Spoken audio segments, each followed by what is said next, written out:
Hi guys, nhớ trong Kay here. Trong share tiền nó cũng chắc là chỉ đi số lên số tụi nhớ thông bờ tết chờ nào ok. Ai uli của hai ta là hai thia. Nhớ trong sân gió nhớ trong ta siêu nhớ trong chỗ tôi là đi số lên số tụi. Giờ tên đi nhớ đâu lúc tết chờ tụi là trong share giải tao đi số lên số tụi nào ok. Ai nữa nói cái nữa trong. Cũng muốn tôi chọn tôi giải vô là khi đó đi số lên số tụi hết. Đó là one day chấp lời nè. Cô sa thọ những ý trang tới đó ni số lên số tụ nào ok ai trang tới nó do ý tôi tin hình như show tôi đâu cũng vậy cũng thế li sa thì cũng mới nhận cho đi số lên số tụ cũng yêu trực hệ tên này lên tứ tại vì cũng yêu mỗi nhận đó đi số lên số tụ thiết chỉ ta lên tới cũng nhận là cũng yêu mỗi nhận luôn mi cả cho đi đó tao cá cũng nhận luôn mi cả ta đó cũng mà liệt kia cho đi hà thì luôn mong cho đi trả lo ít thiệt mà mất show cho số nào ok cũng mà mất show đó họ thì chạy luôn mong đi cả thì xin nó xong tới luôn mình cả đó cũng sẽ dạy của mỗi nhận luôn mình cả đó đi vấn đề chấp lời nào ok ấy trong sẽ là các lần chỉ đi số lên số tứ ở trong đi chứ chống không có đi chẳng ngày lo sai của đại video thế good morning ở trong đi chờ sai của đại video thế chị ta lên tới đó ở trong đi chọn tông tới đâu không có nào ok cũng như nhận chị ta đi chọn tới đi tháo rõ lúc gì bữa đó cũng bật cũng mà lấy try của compass nữa ok so cú là nhận trang tới nó trốn đi tụi nó giấy từ viên dầu nó sau tôi đâu cú nó tôi xé cơ nó cũng mới nhận ta lá cú chỉ bao giờ qua giờ tôi xé giờ trong xé nói chả nó chạy cú nhớ mới nhận đó đi số lên số tụi nó tại vì cũng mới nhận là mi cá sao tao khác cũng mới nhận là mi cá tao đấy cú hay cũng mà mất sâu đó sâu đó ấy có ní thế li bỏ rồi giờ sâu đó họ kìa ní thế bỏ hạt tiền luôn mong xài lý chả nào ok ấy giờ lúc gì bữa được cũng nhận là mi cá sao nào ok show dear Kay, I love watching your videos.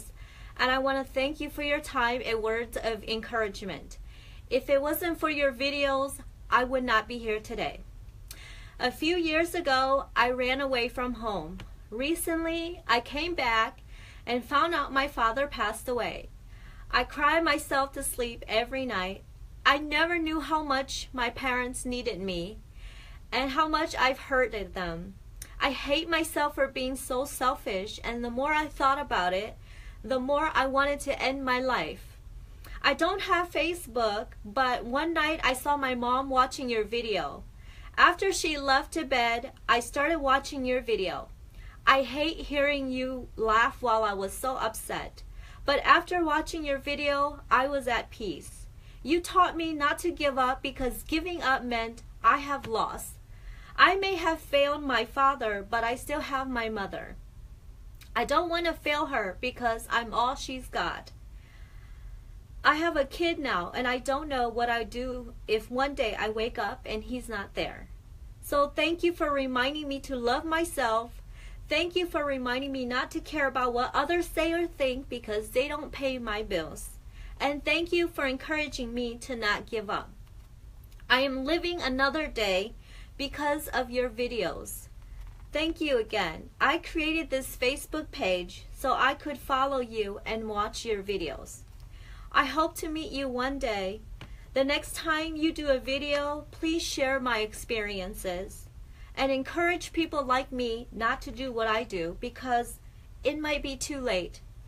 Love your parents and don't do things you will regret. Tôi sẽ cần gọi thật cũng nhận chán tới nó nếu ở đó cũng rong share hay hả tia nếu sẽ sai của chờ video nếu cũng rong share thế nếu mua cái share hay tia nó cũng khen nó chán tôi giả ba nữaแต่是กูตัวเสียแหงหาแต่จริงจิตเอาหาแต่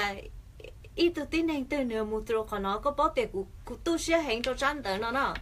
สิกูไม่ยังตัวนี้นู่นนอตัวขอกูซาเปียตัวนี้ส่งเล่นสุดตัวหาแต่ก็นี่ย้อนจงหาแต่นี่ย้อนเราเตะเขียนอเลยย้อนนี่ย้อนตัวเราเตะเขียนตัวbây giờก็bây giờ cho ta cái chia sẻ hạt tiền luôn đi tới nó bây ý lần tiêu một cái cho share nhau share nó sẽ nào ok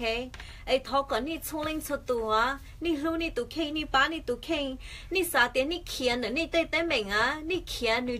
chỉ đầu khó tới mình nữa ní gì khiên khó tới mình nữ gì lo thế nào chỉ ta lên tới ní sao hạt tiền ní khiên mù nữa ní yêu ba tao ní tụi khen nữ chỉ ba khó tới ní cho cá lon ní khó tới mình ní chỉ nhớ là cú ý giả li nếu chỉ giờ li, ai yêu chỉ thong kia yêu khó tên mình chỉ yêu ý lần xứ thêm một cái nhiều xuyên xóa xuyên nữa ok, ní chỉ nó thế ní chỉ đó tụi nó thả sinh ní đó là thả lấy nhiều một nhiều cái xóa xuyên nhiều xuyên, ní sao thì tới rồi ní to rồi ní yêu take care đó ní khó problem,但是可能你只 true 呢 ok, ai ní chỉ thong 怎么kia tin nên cho nên cho tới mình nên chỉ cho trong mùa lọ bia rồi tôi nên nên chân xia hay để nên mua cho cái nhau xia cho xia lên nó đó khó chỉ hay nên chỉ hay cũ lên yêu mua cho cái cho xia nhau xia yêu mua cho cái trong mùa hay để ôi cha yêu tới trong lên nó nè yêu cho kia lô tây thế lợi yêu mua cho cái tu xia nè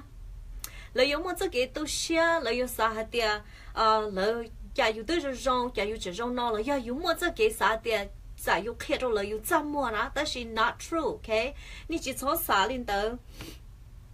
你这啥的呢？你去么这给巴你红的对呢？这给巴你应老大天你应么将领导都做些巴有的是有就可以有很有弄贴头贴海一都对你我用真实啊呐，有的你去可以有很有，你去弄一都对你背去包你啥哩家，背去包你哪里家哪里家，古都去包下的。都vingiáo nó sau đó chán đỡ nó tu sửa更高，你他做到你教你知道人做开古别有收入冇着你。你别做下点你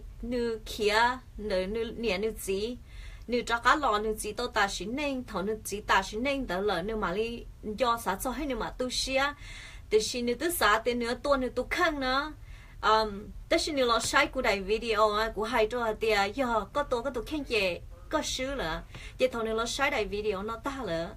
你好thị xã你好mua cho cái cái share thì cũng dùng share hay là đại video chơi tao nữa hay ba tao nữa thiên à cú xã thọ có ní số linh số từ cũng như bỏ ní cháu lên tàu từ sau cho tiền ní chú ní niệm ní gì nó tới xin ní chọn chọn tiền chỉ muốn ní niệm ní gì chỉ muốn ní ya giờ tiền ní niệm ní gì chỉ chuẩn là chỉ dùng chỉ cho chính chế chỉ dùng là ba chỉ tao ní lúc chỉ tao ní tới ní xé xã lo ní chủ xé lo xé đá ní chủ số xã cho khó tiền ní niệm ní gì chỉ chuẩn con cho khó là chuẩn chuẩn một nhà lo là tới tụ tao ní lo ní lẩu ní nó na giờ chỉ muốn ní niệm ní gì ní chỉ dùng ní nó số ní chủ lưu lỡ thế giờ chủ ba lỡ hết số xã tiền ní yêu kia lỡ lỡ ở你摸摸了，你有看了，你有么子给干事啊？你只要领导就配合上了，了要你念你字啊。vì bọn tôi đẩy video cho tin nên show lên đó cho họ hay tiền lớn dù là nè là gì là xã kia tên là lớn nè là gì nó tới xin đi xã cho nó đi cho mình tụi mình nhiều giờ đi cho mình tụi mình nhiều khiến đi là đi chỉ nhẹ ý à thế này giờ còn mà cũng chỉ hai tiền là nút là đi mua là chọn chế lâu chỉ cho lên đó rồi tên đi chịu lú là chờ tên nhớ tờ chế lâu nhớ có từ lo chỉ mà rồi yêu chịu tên đi lú đi nè đi chỉ tiền đó có lấy cho tụi mua cho xe đó đi nè ô của hai của mua xả là cho nữ ra đan nên là do tiền nữ ra nên nó nữ nhưng tu xe cần cầu của xả chỉ cho hạt tiền để của cho video yo bán nữ gì giờ thì có sai nữa nó nè ok giờ có sai của đại video nữa nó我做那个战斗天，古法的这些还的个有么子给个些了呀？等待是有就去个路些了打天，唔弄个那个gì hay，giờ了就做了老了应要有年有自己的店，了应你有的店呢，OK？哎古我做个大的个古手多了古天，我做个是晒古大 video。个那古啥头你从零出头个你ba ni tụ khen ấy đi sau đây nhà tụ trộn con sau đây nhà ở ni có khu sĩ nè ok ở đây nhà ấy còn ni chỉ cho một họ khu sĩ giờ ni ở ta là nó ni tên ni chỉ khu sĩ tên ni ở nhà đó nó còn nó có dùng chấp lời rồi bé luôn nên chỉ hay bé số linh số tụ bé luôn nên trong câu này mẫu vị câu lý xưa bé những số linh số tụ mình sẽ theo ôn đâu chán đâu nhà ấy ni chỉ dùng á thì họ lo chấp lời nè có yêu ba yêu tổ kinh có yêu bao hay tiệt giờ yêu kia yêu tết tết mình lo nữ chỉ đầu tao yêu họ tết mình tới yêu chủ khi xuyên luôn nào ok cô chỉ thả lên đấy đó họ thả lên đấy là một boring cơ hết vậy cô đã có lần chỉ đi số lên sự tụi nó sức của chó có một họ lười hay nào ok cô cho họ lười to cứ còn đi chỉ cô tôn tía tôi nên là ba của họ lười thế cơ cô ní cho yêu ní message cô cho ní yêu khùng yêu hấp bên yêu nó là cô tôi chỉ khùng đấy ní lấy thó ra lúc gì thế nào ok ai cô mà lấy try cô cho cô chứ chống lưỡi phạt tới lên cô mà lấy try có lời message thế lời tay ní số lên số tụi ok ai biết mà là cái xin gì đó ai mà lên chỉ ní đâu là lúc xí hở